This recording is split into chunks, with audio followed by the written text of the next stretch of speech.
Award for visual journalist generation সম্মাননা দিল রুশ বাংলা কল্যাণ সংস্থা। বুধবার 15 অক্টোবর 2025 বিকাল 3টায় রাজধানীর সেগুনবাগিচায় কচিকাঁচা মিলনায়তনে অ্যাওয়ার্ড দেওয়া হয়। রুশ বাংলা কল্যাণ সংস্থার প্রতিষ্ঠাতা আব্দুল ওহাব লিটনের সভাপতিত্বে অনুষ্ঠানে প্রধান অতিথি হিসেবে উপস্থিত ছিলেন আরটিভির head of news Ilias Hossain ও বিশেষ অতিথি হিসেবে উপস্থিত ছিলেন ড্যাফোডিল ইন্টারন্যাশনাল ইউনিভার্সিটির মিডিয়া ও যোগাযোগ বিভাগের সহযোগী অধ্যাপক ডাক্তার জামিল খান।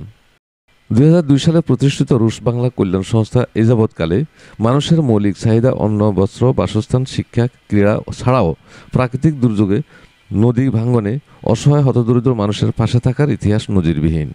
সভাপতি আব্দুল ওহাব লিটন ও প্রধান অতিথি এবং বিশেষ অতিথি বলেন, প্রযুক্তির এই যুগে আমরা যাতে পিছিয়ে না থাকি সেই জায়গায় হচ্ছে যে নিজেকে তৈরি করা, এবং আপনাদের মধ্যে বিশেষ করে যারা এই ভিজুয়াল জার্নালিস্ট, যারা ক্যামেরা খুব ভালো করে অপারেট করতে পারেন কিন্তু হয়তোবা সাংবাদিকতার বিষয়গুলো হয়তোবা হচ্ছে এখনো খুব একটা ভালো করে জানার বা শেখার সুযোগ হয়ে ওঠেনি। তো সেই জায়গায় আপনাদেরকে আহ্বান জানাবো অন্তত হচ্ছে বেসিক জার্নালিজমটা যাতে আপনারা শিখতে পারেন এবং শেখার সেই চেষ্টাটা যেন আপনাদের থাকে। কারণ হচ্ছে যে পরিবর্তনশীল এই সময়ে আমাদের সাংবাদিকতা এই পেশায় টিকে থাকাটা আসলেই মুশকিল। আমি পার্সোনালি মনে করি যে ভিজুয়াল জার্নালিস্টদের সাংবাদিকতাও হচ্ছে বেসিক হচ্ছে বিষয়টা শেখা দরকার, এবং এই জায়গায় যদি আপনারা মনে করেন আমার বিশ্ববিদ্যালয়ে কোনো সহযোগিতা করতে হবে, আমার সাংবাদিকতা মিডিয়া যোগাযোগ বিভাগ যদি কোনো কাজে আসে, আমরা সবসময় আপনাদের জন্য ওয়েলকাম। রুশ বাংলা কল্যাণ ট্রাস্ট সম্পর্কে যা শুনলাম অতটা আমার জানা ছিল না, বেশ ভালো। বিশেষ করে শিক্ষা, স্বাস্থ্য, ক্রীড়া এইসব ক্ষেত্রে তাদের যে অবদান বা ভূমিকা রাখছেন এটা খুবই প্রশংসার দাবি রাখে।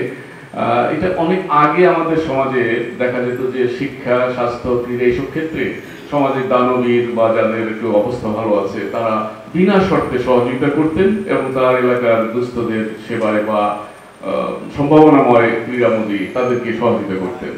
পরবর্তীতে দেখেন যে এই খাতে এত বেশি বাণিজ্য হচ্ছে এখন, শিক্ষা, স্বাস্থ্য, ক্রীড়া, এই তিনটা খাতেই এখন মানুষ, বিশেষ করে যারা ব্যবসায়ী মানসিকতার লোক, তারা এই তিনটা খাতকে এখন আরো বেশি বিনিয়োগ করে এখান থেকে প্রফিট তোলার চেষ্টা করছেন।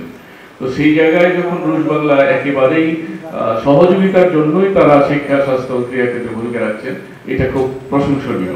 আজকে আমরা যে আয়োজনের মধ্য দিয়ে আপনাদেরকে সম্মানিত করার সুযোগ পাচ্ছি, এটা আমার মনে হয় যে গত 2 মাস আগেও হয়তো কেউ ভাবেন নাই যে রুশ বাংলা এগিয়ে আসবে এটা করার জন্য বা আপনাকে এখানে সিলেক্ট করবে। এরকম হয়তো সামনে আপনার জন্য আরো অনেক সম্মান অপেক্ষা করছে যদি আপনি সম্মানে কাজ করে সময়টা পার করেন। একটা সাংবাদিকের কলমের আঘাতে একটা অপসংস্কৃতি দূর হয়। একজন সাংবাদিকের স্থির চিত্র ধারণের কারণে ইতিহাসের পাতায় তার নাম স্মরণ করে লেখা হয়। তাই যা আপনারা কাজ করছেন, আমি মনে করি সারা জীবনের ঝুঁকি নিয়ে যে কাজে নেমেছেন, আপনাদের স্মৃতি, আপনাদের কর্ম, আমরা আপনাদের পাশে থাকবো। রুশ বাংলা কল্যাণ সংস্থা আপনাদের পাশে থাকবে, আপনারাও আমাদের পাশে থাকবেন ইনশাআল্লাহ।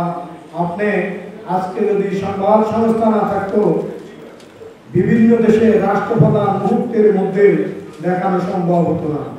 আজকে হয়তো গণমাধ্যমে বিভিন্ন সংগ্রামের মাধ্যমে যে অবস্থা তৈরি হয়েছে, সেটার কারণ যে আমাদের জামিল খুব সুন্দরভাবে উপস্থাপন করেছে যে আমাদের প্রফেসর জামিল সাহেব।